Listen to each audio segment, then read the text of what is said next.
In New Jersey, homeowners are generally permitted to obtain a permit and perform their own electrical wiring in owner-occupied, single-family homes. This stems from regulations set forth by the New Jersey Division of Consumer Affairs. However, it is important to understand the specifics and limitations of this allowance.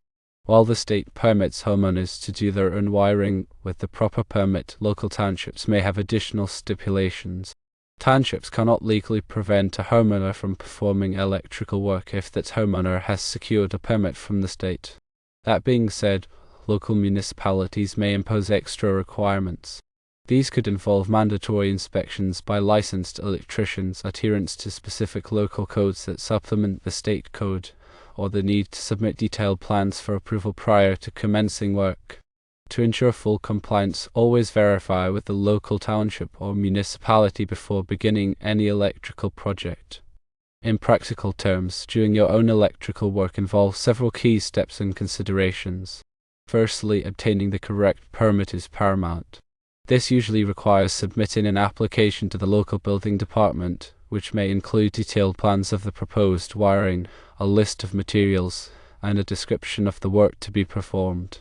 The application process ensures that the project meets minimum safety standards and that the local authorities are aware of the electrical modifications being made to the property. Secondly, understanding and adhering to the National Electrical Code, known as NEC, is critical. The NEC is a comprehensive set of standards that dictate the safe installation of electrical wiring and equipment. It covers everything from wire sizing and overcurrent protection to grounding and bonding. Compliance with the NEC is not just a matter of best practice, it is the law. Thirdly, safety must be the top priority. Electrical work can be dangerous and even fatal if not done correctly. Always to energize circuits before working on them. Use properly insulated tools and wear appropriate personal protective equipment, including safety glasses and gloves. If you are not comfortable working with electricity, it is best to hire a licensed electrician. Fourthly, selecting the right materials is crucial for a safe and reliable electrical system. Use only listed or labeled materials that meet or exceed the requirements of the NEC. Ensure that wire sizes are appropriate for the circuit amperage and voltage drop is within acceptable limits. For example, 14 American wire gauge copper wire is typically used for 15 amp circuits, while 12 American wire gauge copper wire is used for 20 amp circuits. The correct type of cable or conduit should be used for the application, such as non-metallic sheathed cable, known as NM cable, for dry indoor locations, or rigid metal conduit, known as RMC, for outdoor or hazardous locations. Fifthly, proper grounding and bonding are essential for safety. Grounding provides a path for fault current to flow back to the source, tripping a circuit breaker or fuse and preventing electrical shock. Bonding ensures that all metal parts of the electrical system are at the same potential, minimizing the risk of shock. A grounding electrode system, consisting of ground rods, ground plates, or metal underground water pipes, must be installed to provide a low impedance path to ground. Sixthly, overcurrent protection is critical to prevent fires and equipment damage. Circuit breakers and fuses are designed to interrupt the flow of current when it exceeds a safe level. The size of the overcurrent protection device must be matched to the ampacity of the circuit conductors. For example, a 15 amp circuit should be protected by a 15 amp circuit breaker or fuse. Seventhly, making proper connections is crucial for a reliable electrical system. All connections must be mechanically sound and electrically conductive. Use approved connectors and terminals and tighten all connections to the manufacturer's specified torque. Wire nuts are commonly used for splicing conductors in boxes, while terminal screws are used for connecting conductors to devices such as switches and receptacles. Eighthly, labeling and documentation are important for future reference. Label all circuits and equipment clearly and accurately. Keep a record of all electrical work performed, including wiring diagrams, material lists, and inspection reports. This documentation will be helpful for troubleshooting problems and for future electrical work. Ninthly, inspections are a critical part of the electrical work process. After completing the wiring, schedule an inspection with the local building department. The inspector will verify that the work complies with the NEC and local codes. If any deficiencies are found, they must be corrected before the installation is approved. 10thly, consider the specific requirements for different types of electrical circuits. For example, kitchen circuits must be 20 amps and serve only the countertop receptacles. Bathroom circuits must be protected by a ground fault circuit interrupter, known as GFCI, to prevent electric shock. Outdoor circuits must be weatherproof and protected by a GFCI. 11thly, understanding voltage drop is essential for ensuring that electrical equipment operates properly. Voltage drop is the decrease in voltage along a conductor due to its resistance. Excessive voltage drop can cause lights to dim, motors to run slowly, and equipment to malfunction. The NEC specifies the maximum allowable voltage drop for branch circuits and feeders.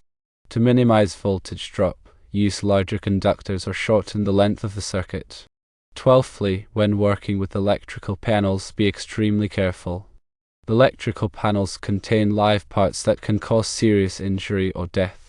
Always energize the panel before working on it, and use a voltage tester to verify that the power is off. If you are not comfortable working with electrical panels, hire a licensed electrician. 13thly, consider the impact of electrical work on other systems in the home. For example, adding a new circuit may require upgrading the electrical service to the home. Electrical work can also affect the plumbing and HVAC systems, so it is important to coordinate with other trades. 14thly, stay up to date with the latest electrical codes and standards. The NEC is updated every 3 years, so it is important to have the latest edition. Local codes may also be updated more frequently. Continuing education courses in professional organizations can help electricians stay current with the latest changes. 15thly, consider the use of energy-efficient electrical equipment. Energy-efficient lighting, appliances, and HVAC systems can save money on energy bills and reduce the environmental impact of the home. LED lighting is a good choice for energy efficiency and long life. 16thly, when planning electrical work, consider the future needs of the home. Add extra circuits and outlets to accommodate future appliances and equipment. Consider installing home automation systems to control lighting, temperature, and security. 17thly, always obtain the necessary permits before starting any electrical work. Working without a permit can result in fines and delays, and it can also create safety hazards. The permit process ensures that the work is inspected and complies with the NEC and local codes. 18thly, do not hesitate to ask for help from a licensed electrician. Electrical work can be complex and dangerous, so it is important to seek professional assistance when needed. A licensed electrician can provide advice, perform inspections, and complete electrical work safely and efficiently. 19thly, understand the specific requirements for different types of wiring methods. Non-metallic sheet cable, also known as NM cable, is commonly used for residential wiring. It is relatively inexpensive and easy to install. However, it is not suitable for wet or hazardous locations. Rigid metal conduit, known as RMC, is used for outdoor and hazardous locations. It provides excellent protection for conductors, but is more expensive and difficult to install. Electrical metallic tubing, known as EMT, is used for indoor locations where physical protection is needed. It is less expensive than RMC but does not provide as much protection. 20thly, be aware of the potential hazards associated with different types of electrical equipment. Transformers can produce high voltages that can be lethal. Capacitors can store electrical energy even after the power is turned off. Motors can generate high inrush currents that can overload circuits. 21stly, consider the impact of electrical work on the resale value of the home. Properly installed electrical systems can increase the value of the home, while poorly installed or unsafe systems can decrease the value. Obtain permits and inspections to ensure that the work meets all applicable codes and standards. 22ndly, understand the different types of electrical boxes and fittings. Electrical boxes are used to enclose and protect electrical connections. They come in different sizes and shapes to accommodate different wiring configurations. Fittings are used to connect conduit and cable to electrical boxes and equipment. 23rd, be familiar with the different types of electrical symbols used in wiring diagrams. Electrical symbols are used to represent electrical components and equipment in wiring diagrams. Understanding these symbols is essential for interpreting wiring diagrams and troubleshooting electrical problems. 24th, consider the use of arc fault circuit interrupters, known as ASIs, to protect against electrical fires. ASIs are designed to detect arc faults, which are a common cause of electrical fires. They are required in many areas of the home, including bedrooms, living rooms, and dining rooms. 25th, understand the importance of proper ventilation for electrical equipment. Electrical equipment generates heat, and proper ventilation is necessary to prevent overheating. Ensure that electrical panels, transformers, and other equipment have adequate ventilation. 26th, be aware of the potential for electromagnetic interference, known as EMI, from electrical equipment. EMI can interfere with electronic devices such as computers and televisions. To minimize EMI, use shielded cables and filters. 27th, consider the use of surge protection devices to protect against power surges. Power surges can damage electronic equipment and cause data loss. Surge protection devices are designed to divert excess voltage to ground, protecting equipment from damage.